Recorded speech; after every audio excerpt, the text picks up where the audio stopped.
Hello and welcome to this week's edition of the Glasgow Times Sports podcast, normally recorded in our studio at the Bishopbriggs Media Centre, currently recorded from our volunteers' homes.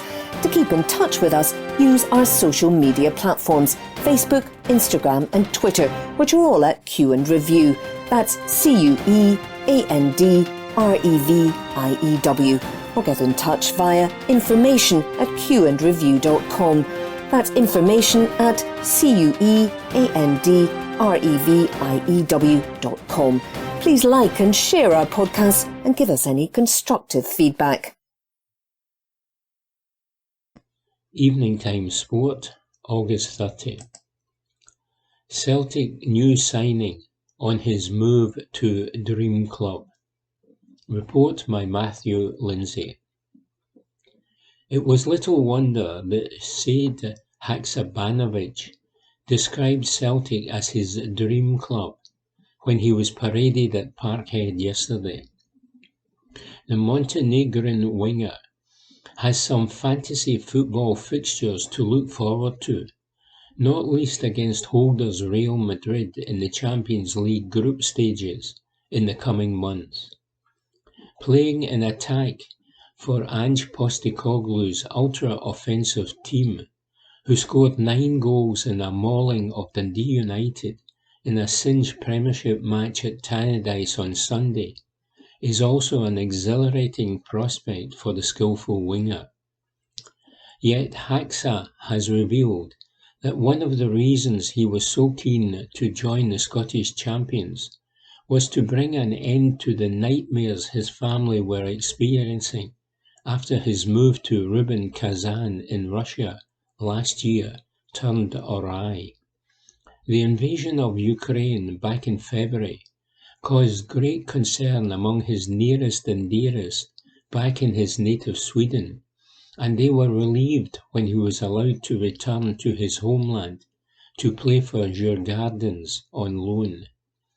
The 23-year-old is pleased then that his long-term future has been settled and they will no longer have to fret about his well-being. He said, "It was difficult. When I went to Russia, I was thinking I was going to stay there for 1 or 2 years. But when the war happened, it became a situation that no one had been in before. My family was worried about me. Of course, in Russia, it was safe as nothing was happening in Russia, but my family couldn't sleep at night. That made me want to leave and put that in front of my football. So I went to Sweden, where I could go on loan for 3 months. It was a decision I made for my family. I had to be close to them at that time. The whole situation was just not something anyone expected would happen.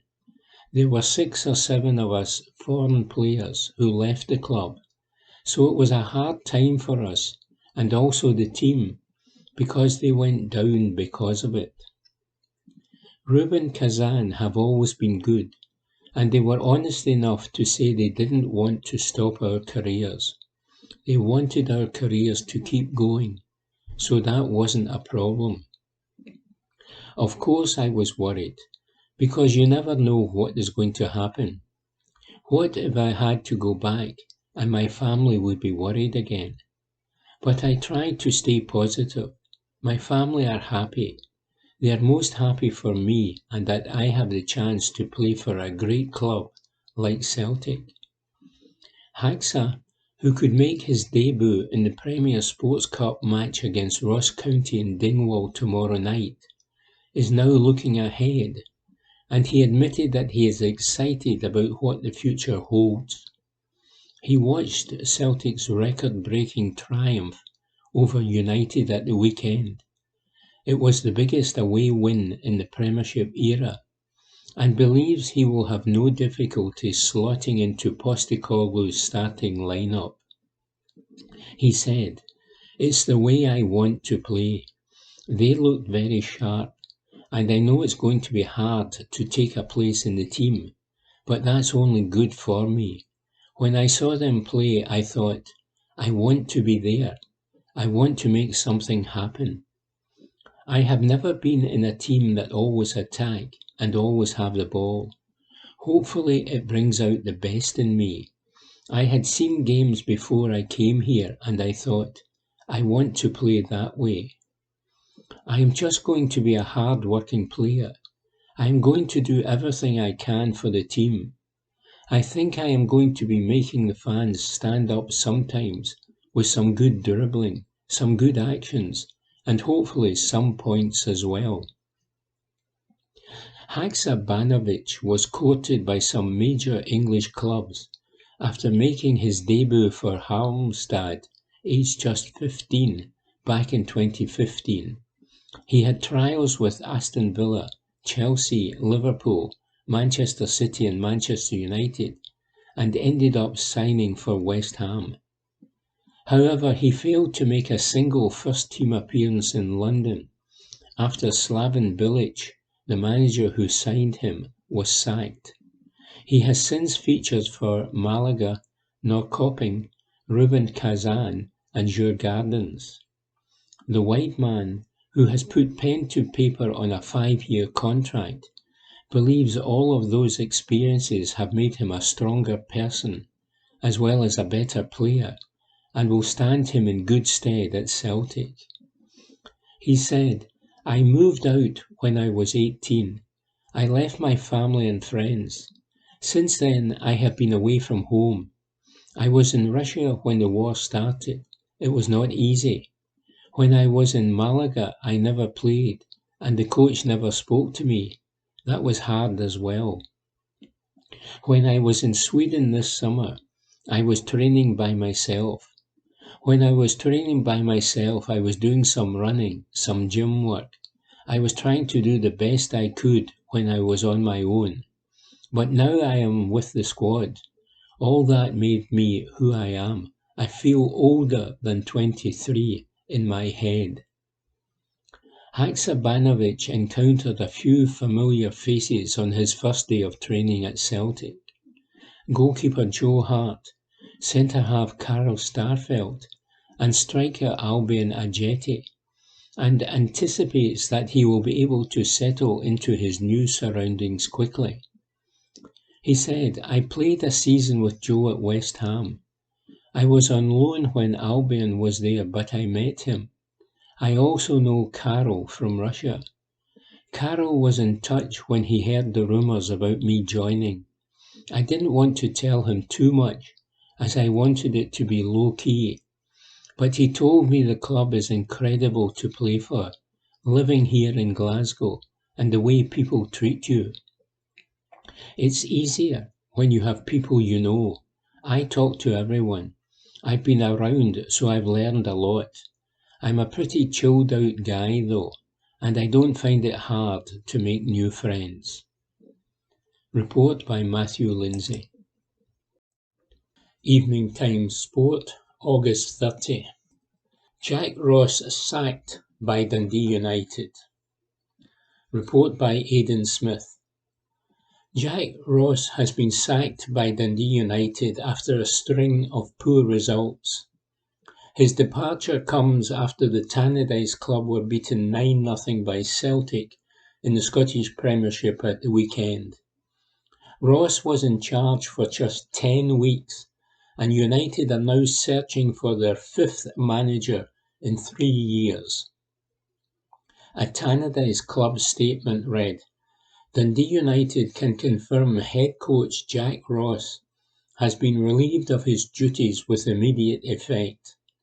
Liam Fox will take charge of the first team on an interim basis, with the focus now fully on Wednesday's Premier Sports Cup match with Livingston. No further comment will be issued by Dundee United at this stage.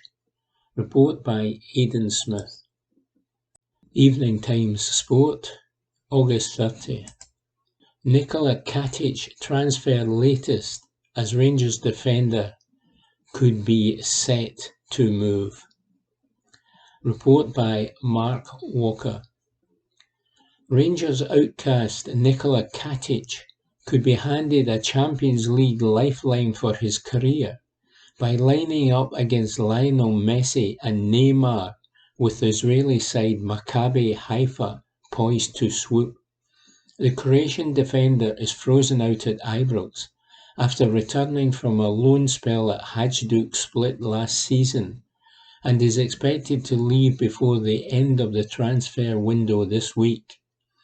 And ambitious Israeli champions Maccabi Haifa, who will play against Messi and Neymar-inspired PSG, Juventus and Benfica in the Champions League, have inquired about signing the 25-year-old either on a permanent deal or on loan. Hajduk were forced to abandon plans to sign Katic in June because they could not reach Rangers' reported asking price back then. The club's sports director Mindaugas Nikolaitis said, "Nikola Katic is no longer with us. The transfer clause is too big for us." Katic has made a total of 59 appearances for Rangers since signing in a £2 million deal from Slaven Belupo in 2018 on a 4-year contract, which was extended after just 1 year under previous boss Steven Gerrard. But with Rangers well covered in central defence now, with Connor Goldson, James Sands, John Souttar, Liam King, Ben Davis and Philippe Helander to return from injury, he can leave the club. Maccabi were handed a nightmare draw after becoming the first Israeli side to reach the group stages of the competition in 7 years. Report by Mark Walker. Evening Times Sport, August 30.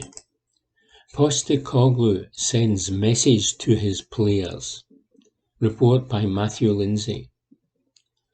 Ange Postecoglou has told his Celtic players to ignore the forthcoming fixtures against Rangers and Real Madrid and focus fully on the Premier Sports Cup match against Ross County. Excitement is growing among the Parkhead Club supporters about the cinch Premiership match against their Glasgow rivals on Saturday and the Champions League group stage encounter with the Spanish Giants a week tomorrow. Callum McGregor and his teammates romped to a record-breaking 9-0 triumph over Dundee United at Tannadice on Sunday to maintain their 100% record in the 22-23 campaign and return to the top of the league table. Their fans are hopeful they can forge further ahead of their nearest challengers in the Premiership and defeat the reigning European champions if they can produce a repeat of their Tayside display. However, Postecoglou is only concerned with his charges launching the defence of the League Cup, the first trophy that he lifted in this country back in December, with a win in Dingwall tomorrow night and keeping their hopes of landing a treble alive. The Greek-Australian can recall how it took an injury-time goal from Anthony Ralston to record a narrow 2-1 victory over Malky Mackay's side at the Global Energy Stadium last year, and knows his team will need to be at their very best to triumph. Asked if the 9-0 rout of United would give Celtic confidence ahead of the Rangers and Real Madrid matches, he said, "I don't look at it like that, as we have 50-odd difficult games to come. We have one on Wednesday night, and that's the only one at the forefront of my mind. Ross County away, and as we all know, is such a difficult proposition, particularly in midweek and in a cup game. From my perspective, that's where our interest lies. We need to get the job done there and play our football, and then tackle the next task beyond that. We knew these games were coming, and we have worked hard with the full squad to make sure we are ready." Meanwhile, Postecoglou has singled out one Celtic player for special praise following the resounding triumph over United at the weekend: goalkeeper Joe Hart. The former England international suffered a head knock after making a save from a Glenn Middleton shot in the second minute of the Tannadice match and required 6 minutes of medical attention before continuing. He was hardly involved thereafter, but his manager believes he set the tone for the showing early on and ensures the Scottish champions perform at their best in every training session and game due to their professionalism. Asked how Hart was, he said, "He's fine. He didn't have a lot to do, and maybe his performance will be overlooked, but he's such a professional and drives the standards every day. On Sunday, we could maybe have gone a goal down, and that may wake you up, but he doesn't allow that to happen. He makes a great save and shows the bravery to dive at the opponent's feet. It's a credit to him." Report by Matthew Lindsay. Evening Times Sport, August 31. Super sub Fitzpatrick strikes late for Thistle. Report by James Kearney. Aidan Fitzpatrick came off the bench to nod in the winning goal 10 minutes from time to send Partick Thistle through to the quarter-finals of the Premier Sports Cup, as the Maryhill outfit secured a late but deserved win over Dick Campbell's men. Arbroath were low on confidence heading into the encounter, without a league win in 5 attempts so far this season, and the visitors played like as if they had ceded possession, sat deep and absorbed wave after wave of the Jags' attack. The men from Gayfield struggled to break out of their own half and truly threaten Ian McCall's side, and there was an air of inevitability about Fitzpatrick's winner. Stephen Lawless reacted well to hoover up a loose ball deep in the Arbroath half, and showed good composure to pick out substitute Fitzpatrick, whose cushioned header lofted over Derek Gaston and into the back of the net to book Thistle's place in the hat for this evening's draw. Said Thistle manager Ian McCall, "We had some good chances and missed some sitters, but credit to Arbroath. They put their bodies on the line, and their keeper made some great saves. Ironically, David Mitchell also made a great save right at the end to prevent extra time, but that's football. I was delighted when our goal finally came. Ultimately, it's a cup tie, and you just want to get through. If Arbroath had dominated us and we still won 1-0, I'd be just as delighted as I am now." The majority of the cup tie at Firhill was one-way traffic.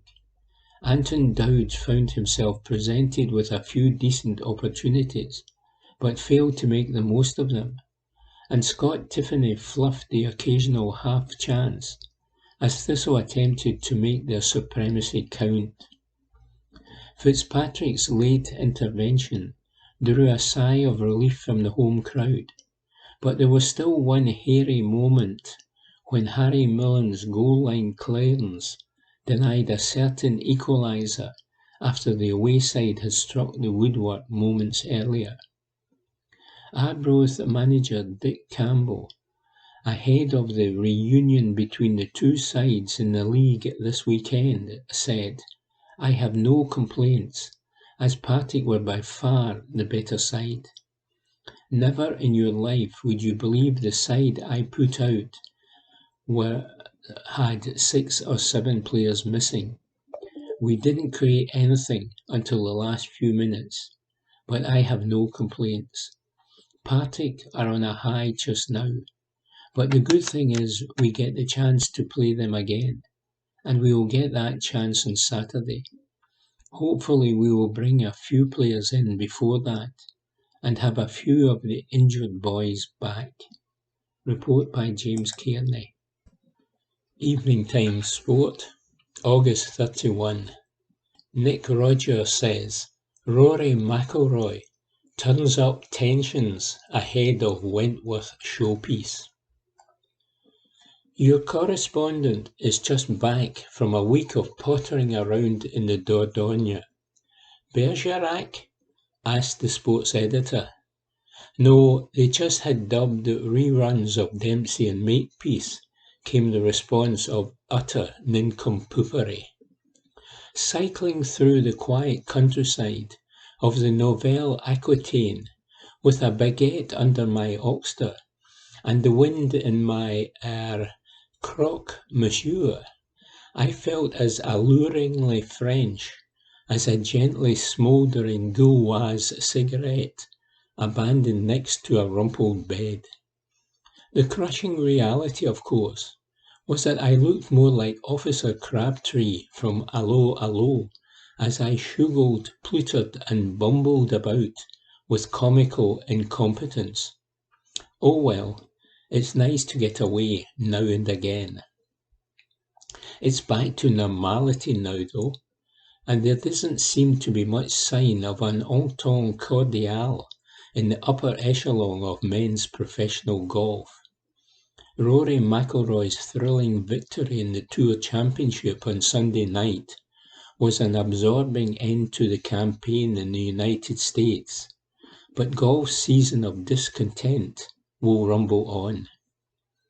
Next week at Wentworth, the DP World Tour's flagship event, the BMW PGA Championship, takes centre stage and will feature 18 players who have all defected to the LIV Golf Series. It could be as uncomfortably awkward as the moment this scribe realised I had to wear Speedos in a French public swimming pool. Sacre bleu, indeed. The likes of Abe Anser, Jason Kokrak, Kevin Na, and Taylor Gooch, who have hardly shown interest in playing in Europe before, are all in the field now on the basis of their top 60 in the world exemption. They need to top up their world ranking points. LIV Golf has not been awarded world ranking status yet, but it must be mighty galling for some proper DP World Tour loyalists who miss out on the old European circuit showpiece amid this general tumult. As for McIlroy's views on the rebels pitching up in the leafy Surrey stockbroker belt, I hate it, I really do, said the Northern Irishman, with his usual open and honest assessment of affairs. It's going to be hard for me to stomach going to Wentworth and seeing 18 of them there. That just doesn't sit right with me. McIlroy has emerged as the statesman of the status quo, while gushing descriptions by some cooing observers of him being the saviour of golf were somewhat hysterical in the aftermath of his timely win at East Lake. McIlroy's box office appeal is the one thing money cannot buy, and LIV Golf certainly cannot buy his star attraction. The next wave of defectors to LIV is set to be announced soon, with the Open champion Cameron Smith expected to jump on board the Saudi-backed gravy train. Last week, Cameron Tringale, a player who has earned upwards of $17 million on the PGA Tour, but has never won in 338 events, decided to make the leap.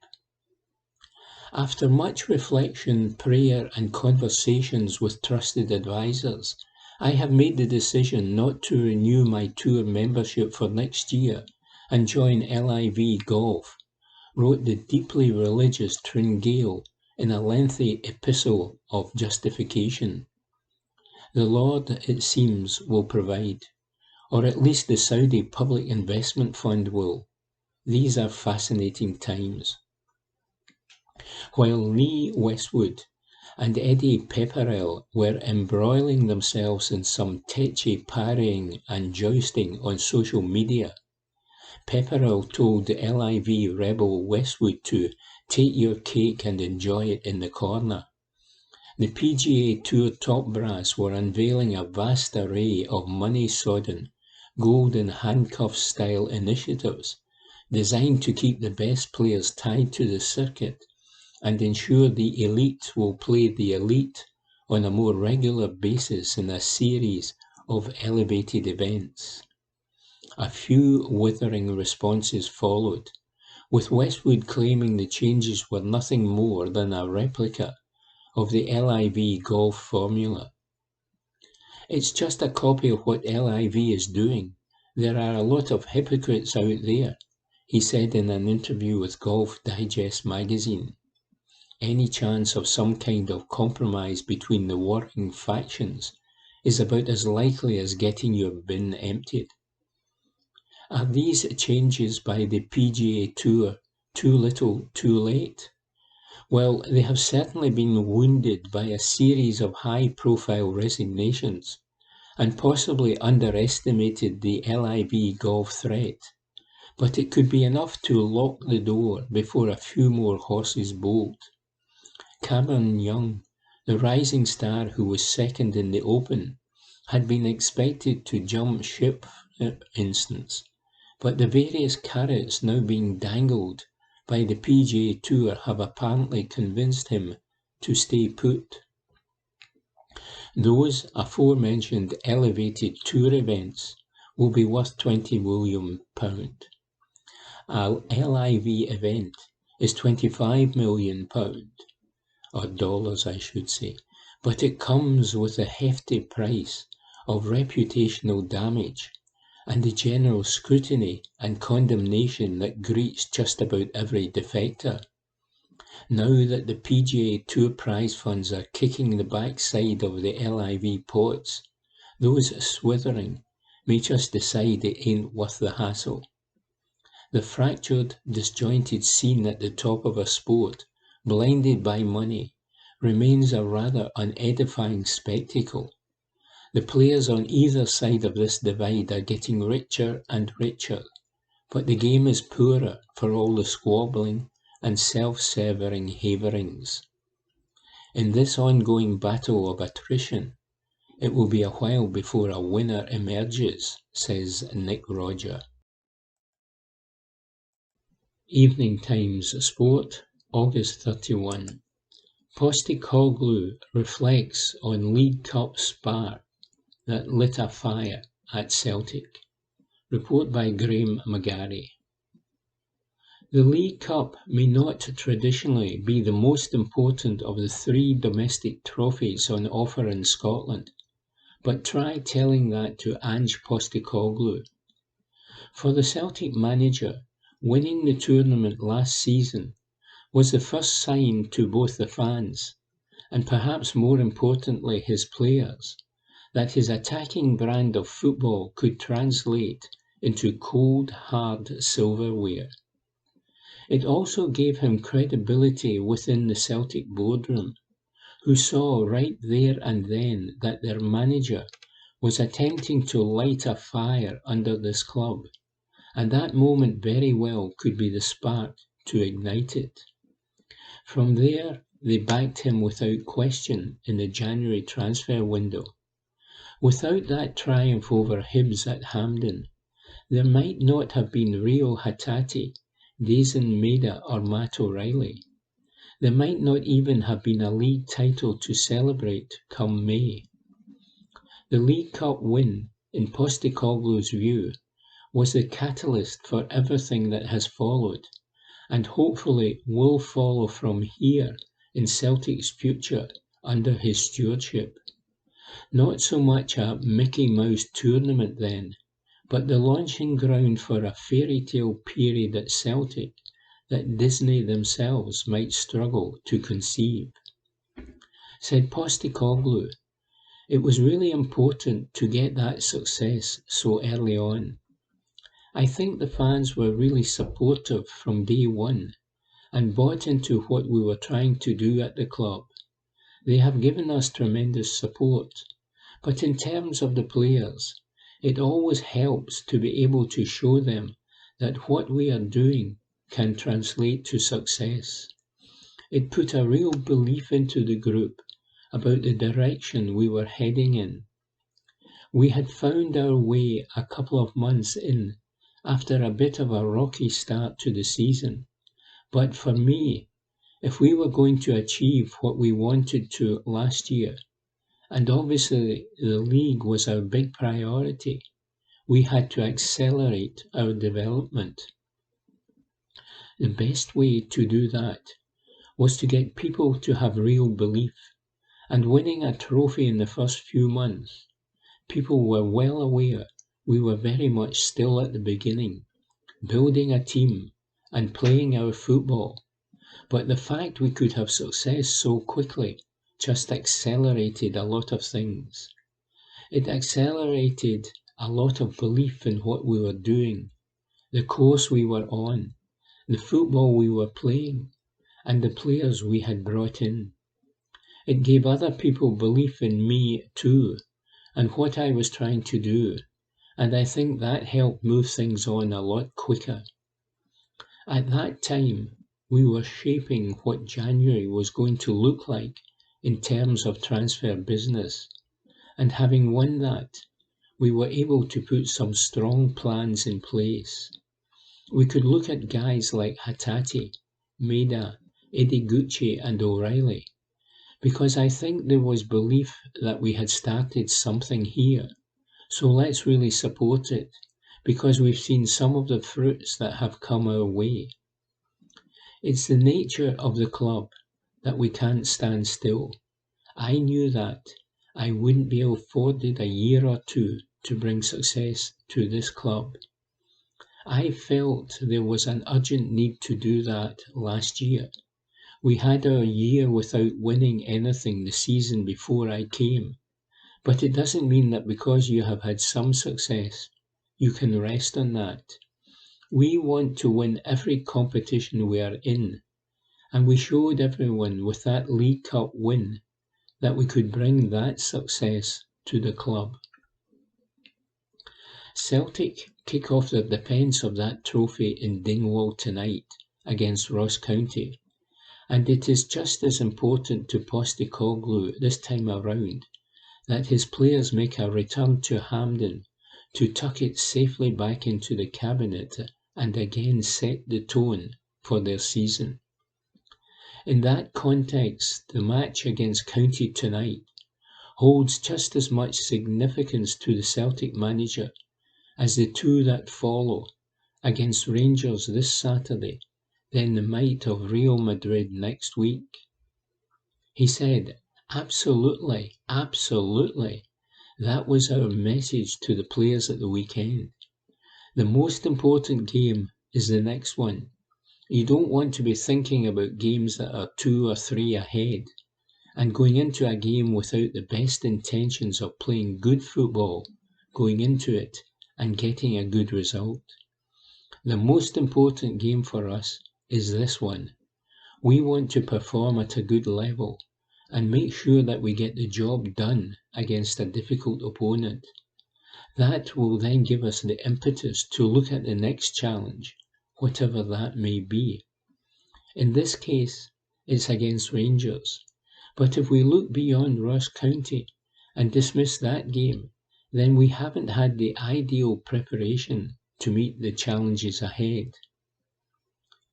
Their preparation for heading into the County game could hardly have been better, with the 9-0 immolation of Dundee United ensuring a buzz was evident in the camp on the long road back north.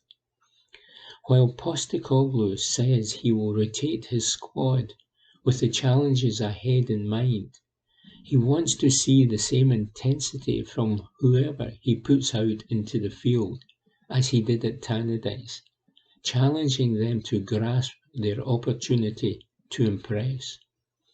He said, I will make some changes for the game. I haven't settled on how many yet, but the important thing is that we put out a team that is still strong enough to win the game. Ross County is always a difficult place to go.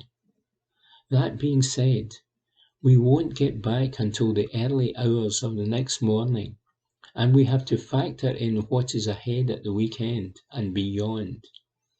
But we have to put out a team that can reach the required level to win what is a very important game for us, and I'm confident we have the players to do that. New signing Said Haksabanovic is not yet fit enough to start, but Postecoglou said he may get a run out from the bench at some point in the game. Georgios Giacomakis, who missed the win at Tannadice through illness, has trained in the last 2 days and is fully fit. Report by Graham McGarry. Evening Times Sport, September 1. 3 Celtic talkers as Premier Sports Cup quarter-final slot is booked. Report by Ewan Payton. Ringing the changes highlights squad depth. Ange Postecoglou opted to almost completely change the side which demolished Dundee United at the weekend. The Australian made a significant amount of changes to his starting 11 for this last 16 cup tie, 9 in total. The likes of Benji Siegrist, Anthony Ralston, Stephen Welsh and Alexandra Bernabe all got some vital minutes in the tank. Of course, even with the huge amount of changes, the team was still incredibly strong and well capable of defeating every team in Scotland. Interestingly, James Forrest and James McCarthy still could not break into the starting lineup despite the alternative team. Calmac one step ahead. There are not enough words to praise the influence of Callum McGregor on this Celtic team. The captain leads by example and has been a true standout since taking on the armband. The Hoops started brightly in the Highlands, striking the bar twice inside the opening 5 minutes. But a stroke of genius from McGregor earned the champions the opener. He noticed he was totally free in the box at a corner. He flagged for the ball from David Turnbull, and with a neat first-time finish, he swept it home. Turnbull deserves credit for some quick thinking too, but the quality of the move was initiated by the skipper. Jens culpable for some slack defending. It didn't matter in the end, but County's goal in the last 25 minutes made for a nervier period for Celtic than it needed to be. A long ball from Jake Eastwood at a free kick was met by Jordan White, who had a clear run on Karel Starfelt. His knockdown was perfect for Alex Iacovitti to nod home past Siegrist from close range. The most notable takeaway from the goal was Moritz Jens' complete lack of awareness of where Iacovitti was within Celtic's box. As stated in the commentary, it was poor defending from Jens as he completely lost his marker. Report by Ewan Payton. Evening Times Sport, September 1. Chris Jack asks, have Rangers board taken fan loyalty for granted? It is a matter of supply and demand, yet it is also a balancing act between treating the fan base like supporters rather than customers. The line is a fine one these days. Rangers have found themselves swaying on that particular high wire on more than one occasion, and their Champions League ticket package is another example of the risks that are being run at Ibrox. On one hand, Rangers are right to maximise their income and must make the most of the opportunity to cash in while the Champions League music rings around the ground and the big names of Ajax, Liverpool and Napoli are in town. The chance to bank cheques of this size has been a long time coming for Rangers. With prize money and television rights secured, thanks to their remarkable win over PSV Eindhoven, it is now time for them to capitalise on their earning power in continental terms. But that cannot come at the expense of alienating the most important people at the club, and directors, executives and staff must never lose sight of the fact that it is the man on the street that they represent and work for. Without the fans, football is nothing, and Rangers would not be where they are today.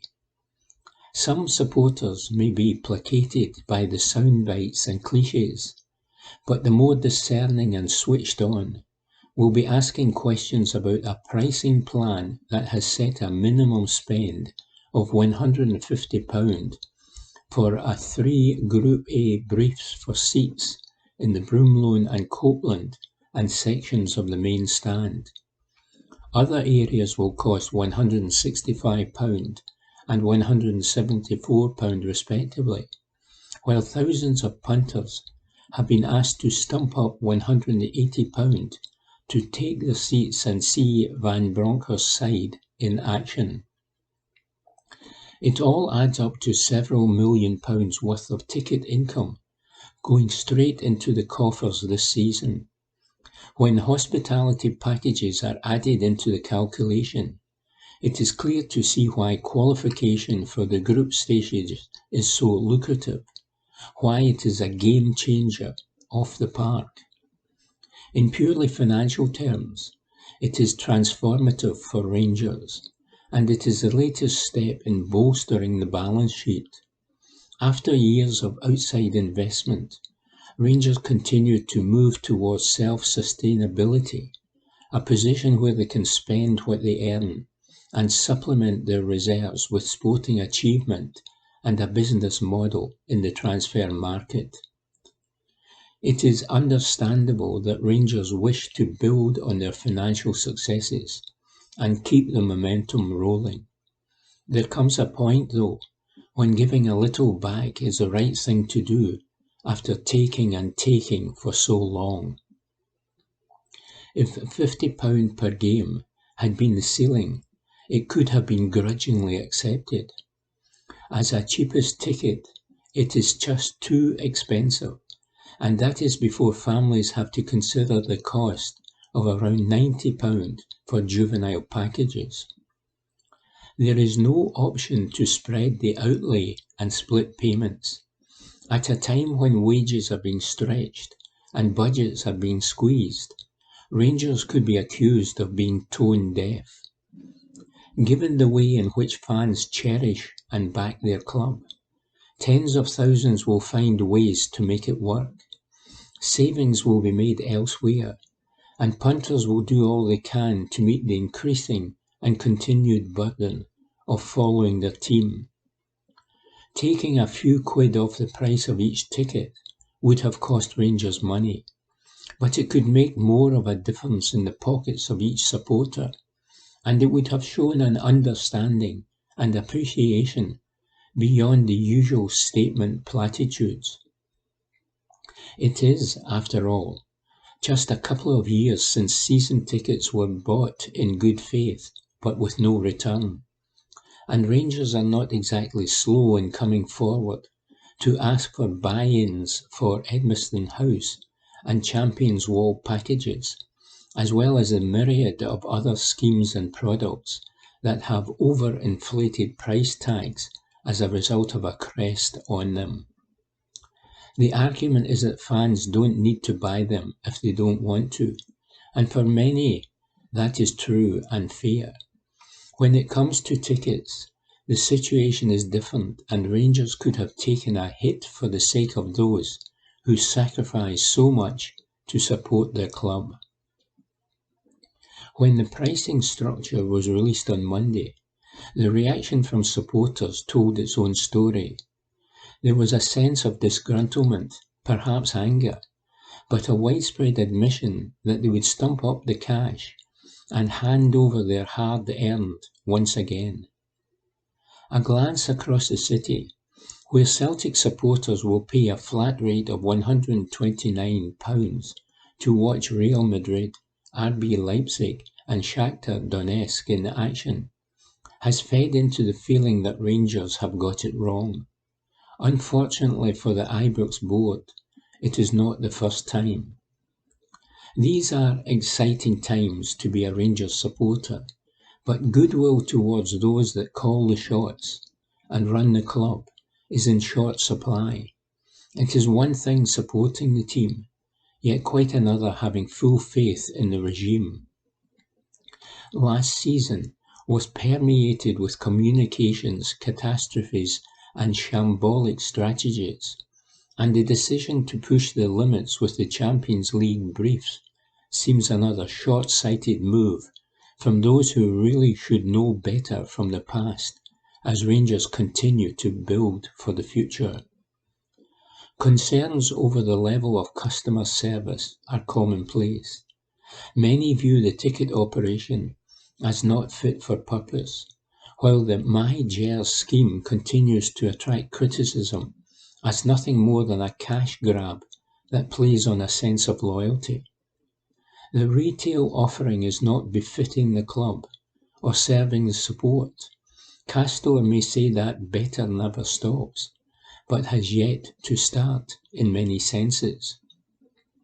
And let's not forget the farce and fury of the Sydney Super Cup. That was the biggest slap in the face to the fans of all. If Ibrox sells out for each Group A fixture, which it no doubt will, then the hierarchy can say that the supply met the demand and that revenue was maximised. Money talks after all, but actions speak louder than words. Rangers should know that by now. Ultimately the supporters, not the customers, are always right, says Chris Jack. Evening Times Sport, 7-1.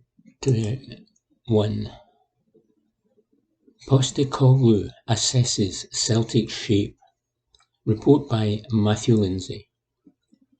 Ange Postecoglou last night admitted Celtic are in good shape heading into the cinch Premiership match against Rangers at Parkhead on Saturday, after recording their 6th consecutive victory over Ross County.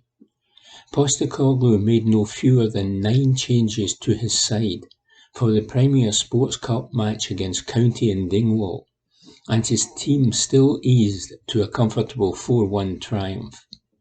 The Scottish champions can go 5 points clear of their city rivals in the league table if they win the first Old Firm game of the campaign this weekend. The Greek-Australian coach is happy with how Celtic are performing going into the meeting with Van Bronckhorst men. He said, "I'm really pleased. Credit to the boys. We made 9 changes tonight, and that can easily affect the fluency and cohesion of the team. But these boys are training really hard every day. They're prepared for their opportunity, and they showed that. I thought it was outstanding. To win 4-1 away from home, and the performance as well, was a credit to the players. I don't think we had anyone who did not perform to the levels we want them to, and that we aspire to. For a lot of the guys, it was their first start, and they could have easily used this game as an excuse to build into the season. But I thought nobody out there looked like they hadn't been playing, which is a credit to them. I thought we started the game really strongly, built good tempo and intensity in our game. To play the kind of football we want, if you rely on a certain core of players, eventually they will break down. Now we are in a position where we don't need to do that. I can rotate the team and make sure that we've got everyone in really good condition. Our form is good. We are improving every game. We have been improving every game. It's been a little bit of an unusual start for us with 1 game a week. We were using the first weeks of pre-season to replicate 2 games a week scenario. The boys were working really hard, and you could see that in our performances in the first 2 or 3 games of the season, where we were not probably as sharp as we had been. I think every week we are improving, and it's been positive so far. Now we look to the next challenge and make sure we are ready for it. Asked about facing Motherwell at Fir Park in the Premier Sports Cup quarter-finals next month, he said. Another away game? It would be nice to be at home at some point. It's another good challenge for us. The most important thing is that we're still in it, in a cup game. That's the ultimate aim, and it's pleasing for me that we did that in a convincing way. Meanwhile, Postecoglou admitted that he is hopeful that winger Mikey Johnson will leave Celtic on loan and get some much-needed game time. He said, "We're still working on Mikey to get him somewhere. There are a couple of possibilities for him. It's a lot less hectic than last year. It was 10 minutes to midnight when we signed Cameron Carter-Vickers. That was a more stressful time. This window has been good for us. We knew what we wanted to do in terms of business, and we have moved at the right times and got most of our guys nice and early." From my perspective, looking at our objectives going into this window, we have come out pretty healthy. Stephen Welsh limped off in the second half of the Ross County game, but Postecoglou is hopeful the centre-half is not seriously injured. He had a bit of a niggle in his groin in the first half, and we will assess him tomorrow, he said. Report by Matthew Lindsay. Evening Times Sport, September 2. Billy Dodds savages Kevin Clancy over refereeing display. Report by Graham McGarry. Billy Dodds is entitled to feel he has seen just about everything in his long career in football, with his experience giving him a sense of perspective, even when he feels refereeing decisions, for example, have gone against his team. It is why the Inverness Caledonian Thistle manager has only once felt moved to call referee Chief Crawford Allen to pull him up for the performance of one of his officials, following Willie Collum's dismissal of two of his players in controversial circumstances during last season's Championship playoff semi-final against Arbroath. That is, until Wednesday night. Chances were that Allen's ears were red raw after Dodds had been in touch yesterday morning to discuss the performance of Kevin Clancy in Motherwell's 4-0 League Cup win over Inverness at Fir Park.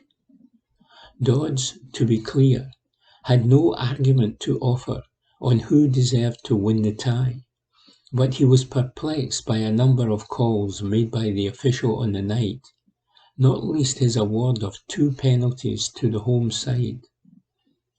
The lack of accountability for officials after such displays irritates the 53-year-old, who says that Clancy should not be rewarded with high-profile matches if that is the level of officiating he is producing. Dodds said, "I know all managers go on at referees, but since I have been in this job, I've phoned Crawford Allen once only, because I don't like doing it. I think you can all guess what game that was for.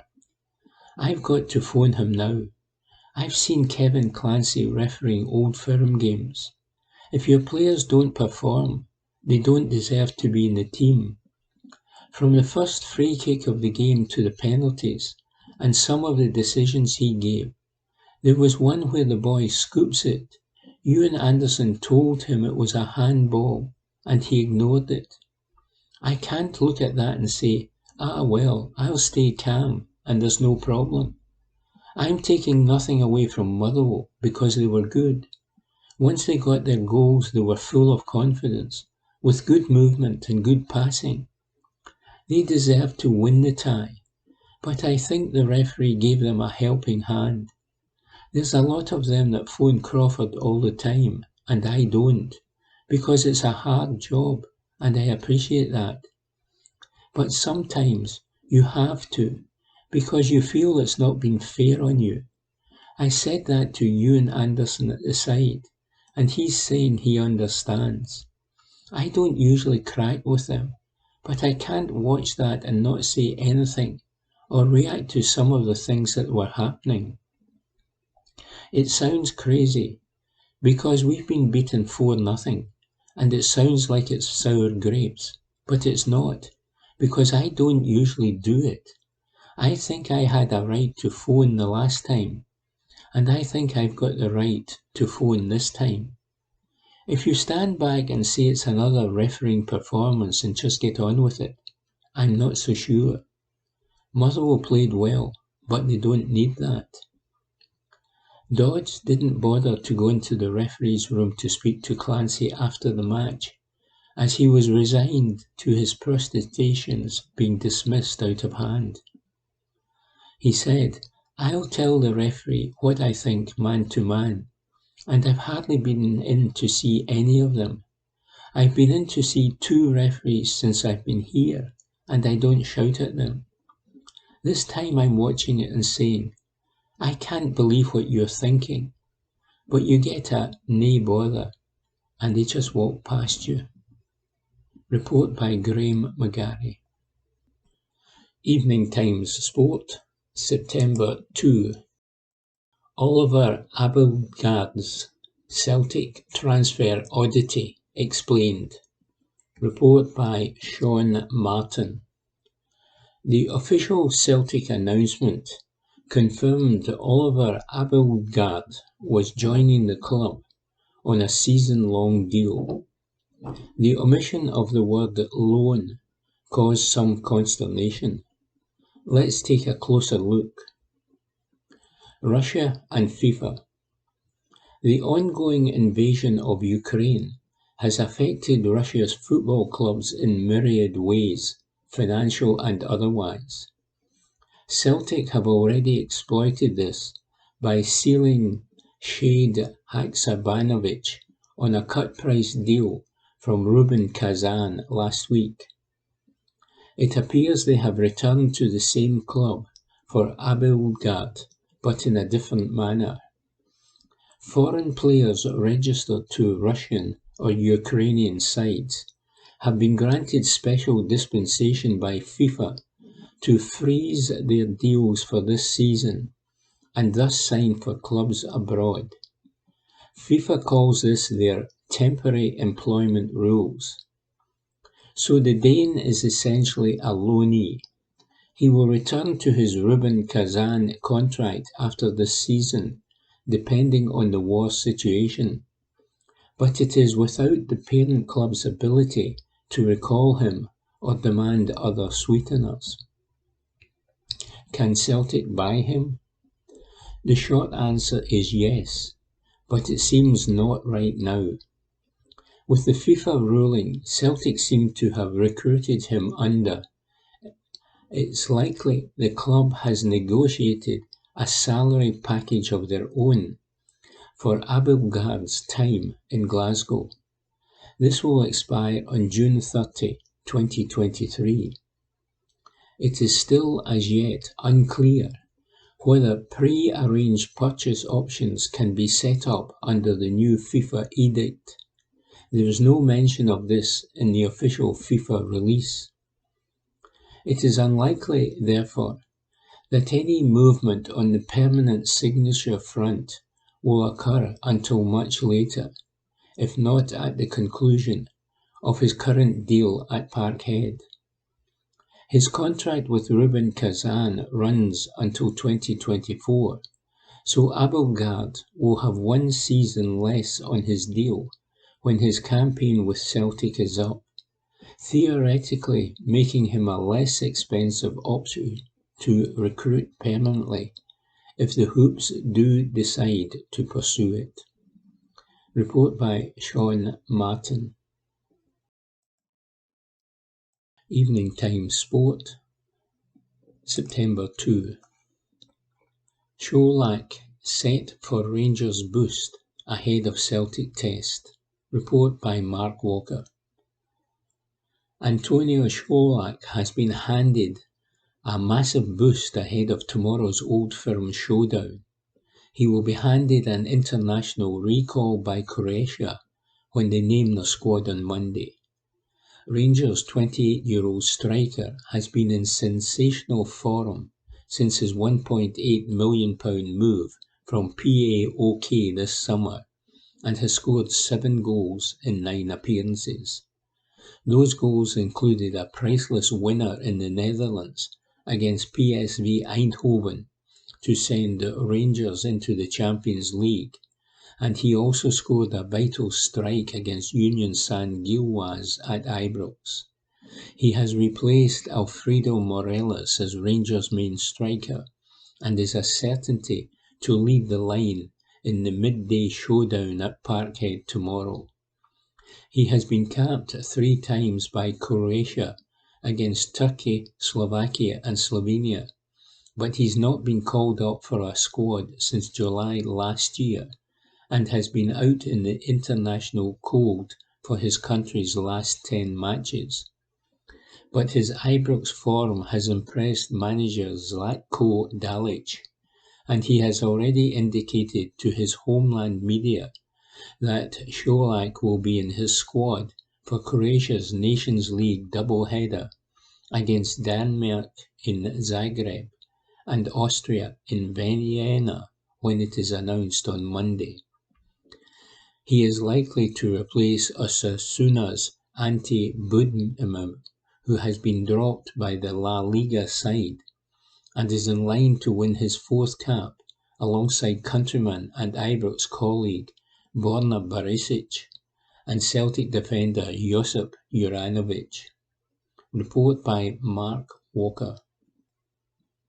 Evening Times Sport, September 2. Consistency the key for Kevin Van Veen as Motherwell forward attempts to challenge Kyogo and Čolak in scoring charts. Report by Graham McGarry. With Kevin Van Veen, there has never been a question mark over his ability. His ability to produce his best levels on a consistent basis, though, is a different matter, and is perhaps part of the reason why he has found himself at Motherwell, with the greatest of respect, instead of higher up the footballing food chain. The striker, though, is on one of his hot streaks at the moment, bagging 7 goals in his last 6 matches. Indeed, the hat-trick he plundered against Inverness on League Cup duty on Wednesday night pulled him to within 4 goals of his total for the entirety of last season. His 4 league goals to date also have him sitting pretty in the early running to be the Premiership's top scorer, level with the likes of Rangers forward Antonio Čolak and just 2 behind Celtic star Kyogo. The challenge he has set himself is to maintain that strike rate and challenge the multi-million-pound stars of the old firm to be the country's top marksman. Said Van Veen, "I'm very down to earth. I know I've got 7 goals in 6 games now, but I don't really care too much about that. Obviously, I'm hungry and I want to keep scoring goals. I'm 31 now, and I'm very hungry to score goals and get people off their seats. Kyogo and Čolak are way better strikers than me, and that's me just being deadly honest. They both play for 2 big teams, and they both get a lot more chances than me, but hopefully I can keep going and help my team by scoring and creating some assists. Long may it continue. Hopefully I can challenge for the top 3 goal scorers in the league. I said last year I wanted to be there, and I feel I have the ability to do that. The challenge for me is to be consistent." There is also a formidable challenge ahead of Motherwell if they want to reach Hampden at the first time of asking this term, with the reward for their win over Inverness, a home tie against League Cup holders Celtic. Said Van Veen, "There are certainly easier games than that, but if you want a good cup run, then you have to beat the best. We know it will be tough, For me, Celtic are the best team in the league, especially in terms of possession. But we look forward to it.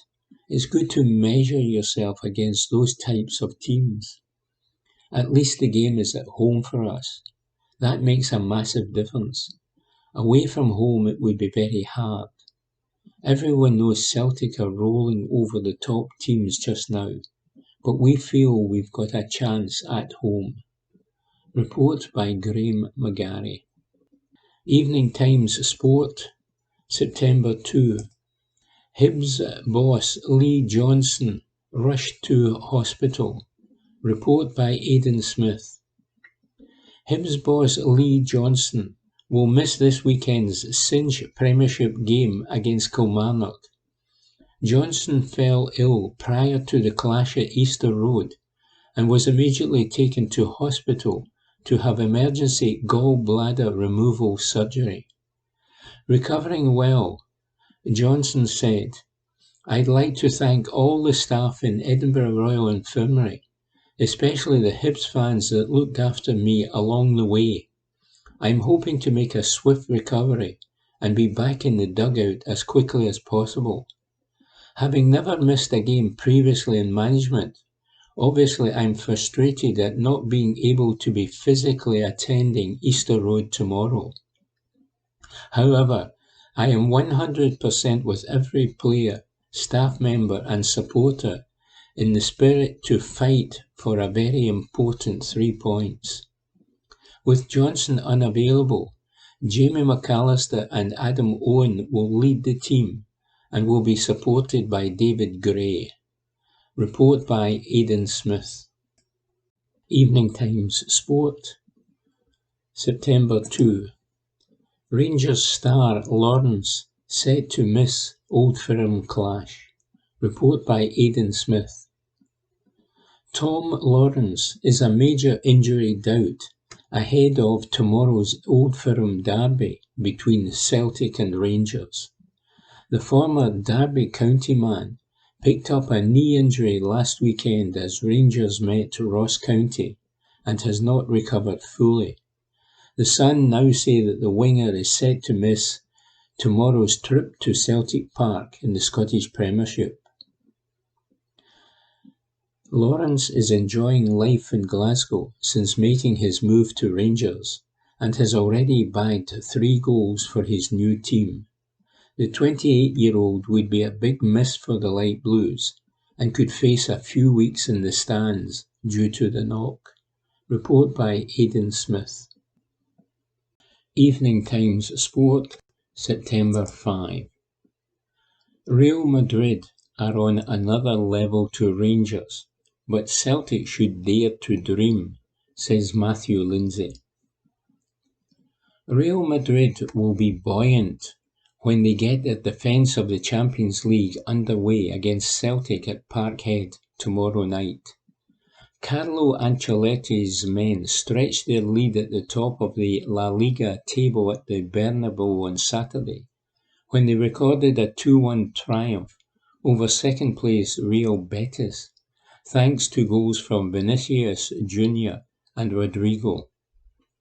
Karim Benzema, Toni Kroos, Luka Modric and company will be optimistic of extending their 5-match winning run in the East End of Glasgow.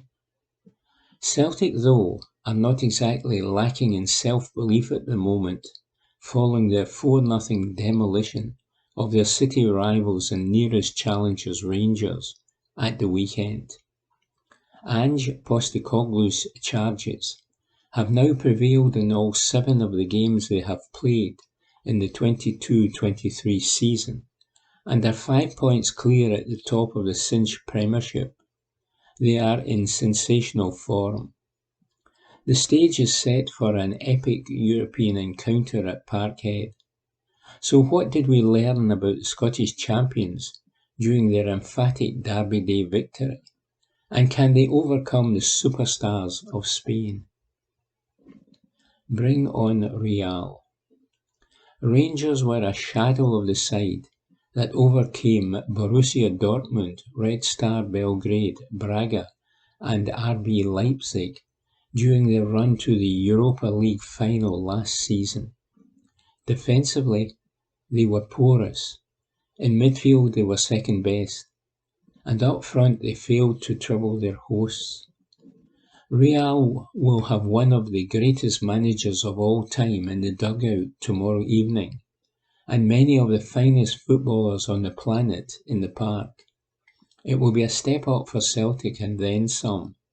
A draw would be a more than respectable result. But why shouldn't they dare to dream? They have scored 29 times and conceded just 2 goals this term. They have been well organised at the back, dominant in the centre of the park, and on fire in the final third. They will be roared on by the majority of the 58,000-strong crowd from kick-off to the final whistle. Postecoglou has much to prove in continental competition. His side suffered some dire losses as they went out of the Champions League, Europa League and Conference League last season, but he will have learned from those experiences. He has the knowledge and the personnel to pull off an upset. Strength in depth. Not since Ali McCoy scored for Rangers after just 33 seconds of a derby game back in 1983 have Celtic suffered such a bad start in a meeting with the Ibrox club at Parkhead. Kyogo Furuhashi, who had been on target 6 times in his previous 4 outings, limping off with a shoulder injury he suffered in the first minute following an innocuous challenge by John Lundstrom, was the last thing the home team needed. The Japanese striker will certainly be missed if he fails to recover from the problem in time to play against Real. But Georgios Giacomakis is by no means a downgrade. The Greek international might not have found the target on Saturday, but he worked tirelessly and went close on several occasions. He is more than adequate replacement, as is Moritz Jens at centre-half. Karel Starfelt has formed a strong partnership with Cameron Carter-Vickers in the heart of the Celtic rearguard during his time in this country, and is an automatic selection when fit, but his German understudy looked assured after coming on in the second half. Giacomakis and Jens will not weaken the home side in the slightest if they have to feature against Real. Jota genius. Celtic right winger Lille Abada picked up the Man of the Match award at the end of the 90 minutes. He scored 2 first-half goals and was a deserved recipient. But Jota was no less impressive on the other flank. His strike in the 33rd minute was just sublime. He controlled a Matt O'Reilly through ball with his left foot, and then chipped over John McLaughlin from an acute angle with his right. It will be a strong contender for the goal of the season come May. Crikey O'Reilly. David Turnbull was Celtic's standout performer in their Premier Sports Cup win over Ross County in Dingwall last Wednesday night, and was unlucky not to make the starting line-up against Rangers. O'Reilly, though, more than justified his selection in the playmaker role ahead of the Scot. He set up Abada for the opener with a first-time cross, and created the second with an inch-perfect pass to Jota. The London-born Dane, who was brought in for just £1.5 million from MT Dons in January, has been quite a signing. Can he carve open the Real Madrid rearguard? Do not bet against it. Reality check. Postecoglou was quick to dismiss the significance of the win over Rangers in the Scottish title race on Saturday afternoon, despite the clear gulf in quality between the two sides. The Greek Australian was correct not to get carried away. His opposite number, Giovanni van Bronckhorst, had just one specialist centre-half available to him due to the absence of Ben Davis, Philip Helander and John Souttar, and one fully fit striker in Antonio Cholak. He was also missing the on-form Tom Lawrence. The side that beat PSV Eindhoven in the Netherlands in the Champions League play-off last month to secure a place in the group stages of Europe's Premier Club competition can and will play better. Let's face it, they can't do any worse, can they? It is very difficult to see Celtic failing to retain their title after this one-sided rout, but there is an awfully long way to go and much that can happen, says Matthew Lindsay. Evening Times Sport, September 5. Real Madrid forward in special Celtic warning. Report by Aidan MacDonald. Real Madrid forward Rodrigo reckons his side are playing in a special way ahead of the opening Champions League group stage match against Celtic. The Brazilian has claimed that regardless of who manager Carlo Ancelotti picks for the game, the current holders will have more than enough to deal with the hoops. Los Blancos defeated Real Betis 2-1 in their most recent La Liga fixture, while Ange Postecoglou's side are coming off a resounding 4-0 victory against rivals Rangers. The European giants won a treble last season, including their 14th Premier European crown, and Rodrigo is feeling full of confidence. He said, "We are all very excited about starting our defence of the trophy in Glasgow. I believe we have a really strong squad this season. It's a busy period with 2 games in a week, but we love that. It's always better to be playing games. Whatever team we pick on Tuesday, it won't matter because we are so strong in all positions across the pitch. We have started the season well. We have won our first 4 La Liga games, but this is only the beginning. It's a joy to play under a coach like Carlo Ancelotti, and I think we will improve as the season goes on. He asks us to play in a special way. I am very happy to play for him." Report by Aidan MacDonald. Evening Times Sport, September 5. The Monday kick-off. What will Celtic have learned from past Euro failures? Report by James Morgan.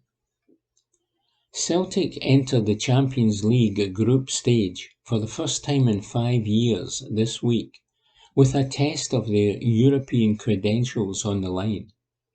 For all the relative success that Rangers have had in continental competition, Celtic's attempts to progress past the group stages have been embarrassing by comparison, a scenario that runs directly opposite to their near-total dominance of Scottish competitions in that time. That domestic bliss has been spearheaded by 2 men with very similar approaches to how the game should be played, in Brendan Rodgers and Ange Postecoglou. Rodgers stuck rigidly to his principles in European competition, often to the frustration of Celtic supporters. In his 2 Champions League campaigns, Celtic was soundly thrashed by Paris Saint-Germain home and away, shipped 7 in the Camp Nou, and had little answer for Bayern Munich in the Olympic Stadium. In isolation, those results can be set against the strength of the star-studded teams they were facing, but those who watched them will recall Celtic setting up in the most naive of fashions, as lambs to the slaughter against unsparing opponents. There were similar criticisms levelled at Postecoglou last season in the Europa League, when Celtic lost heavily to Bayer Leverkusen and chucked away a 2-goal lead against Real Betis, and questions remain as to how they will fare. The sense is that Celtic are better equipped this time around. For his part, Postecoglou has repeatedly stated he will not compromise on his principles. "We have to bring our own identity," he said. "People are pretty clear on what type of team we are. What a great opportunity to play our football. If we're not successful, fair enough. But let's go down swinging rather than deferring to someone because they're a good team. Our supporters want us to take the game to Real Madrid and see where it takes us. Let's have a crack anyway." It's all very praiseworthy, but make no mistake, Real Madrid, RB Leipzig and Shakhtar Donetsk will be licking their lips if there is no pragmatic plan B for this season's continental campaign.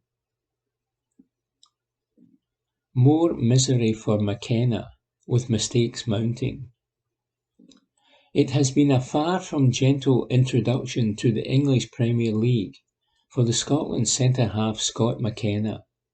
The former Aberdeen defender was at fault for 2 of the goals, as Nottingham Forest surrendered a 2-goal lead at home to lose 3-2 to fellow New Boys Bournemouth on Saturday. The 25-year-old attempted to deflect Dominic Solanke's goal-bound shot away with his head, but only succeeded in diverting it past his keeper Dean Henderson, who appeared to have the shot covered anyway.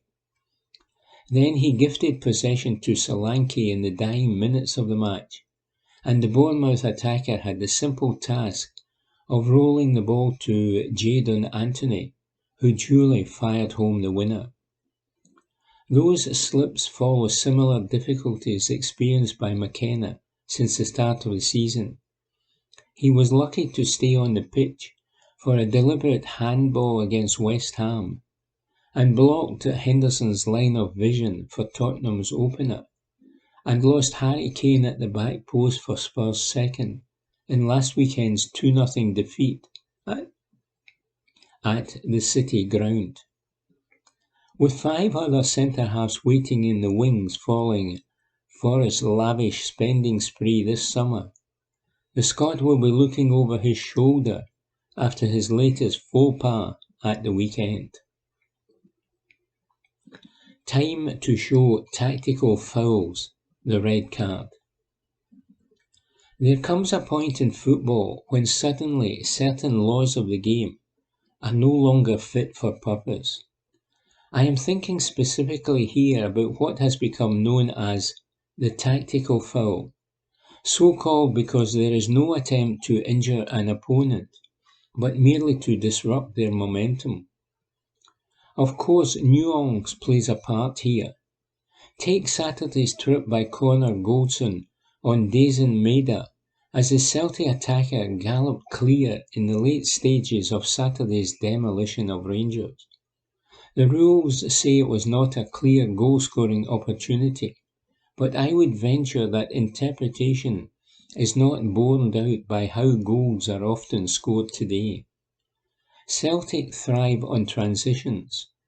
Their tactics are set up to create exactly those scenarios where they overload their opponent, and yes, almost inevitably score from those positions. This is the way of the modern game.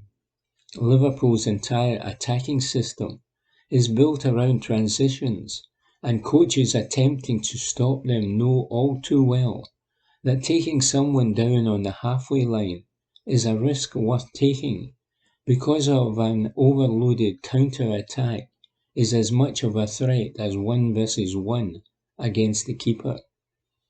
On a weekly basis now, there are multiple instances of defenders cynically putting a stop to dangerous attacks because they know the worst that will happen is that they receive a yellow card.